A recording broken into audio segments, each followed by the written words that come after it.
বৈশাখ এ পূর্ণ প্রভাতে আলোর ঝর্ণাধারায় উদ্ভাসিত চরাচর। বাঙালির হৃদয় রবি কবিগুরুর শুভ আবির্ভাব তিথি উদযাপনে ব্রতী আমরা। আমাদের জাতিসত্তার অম্লান গৌরবের চিরকালীন স্বর্ণজ্যোতি রূপে রবীন্দ্রনাথ আমাদেরই চেতনা সূর্য, আমাদের হৃদয়ের সূর্যমুখী। বাঙালির আশা আকাঙ্ক্ষার, স্বপ্ন সাধনার এবং অন্তর্ভাবনার মূর্ত প্রতিনিধি। তার বিচিত্র প্রতিভা সূর্যের বিকিরণে সমৃদ্ধ বাংলা সাহিত্য, সমৃদ্ধ বাঙালি জাতি।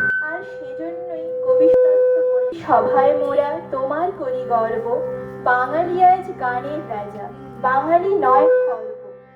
আমরা সেই মহান কবির আরাধনায় প্রতি হয়েছি, স্মরণের বরণডালা সাজিয়েছি হৃদয়ের ভক্তি কুসুমাঞ্জলি দিয়ে।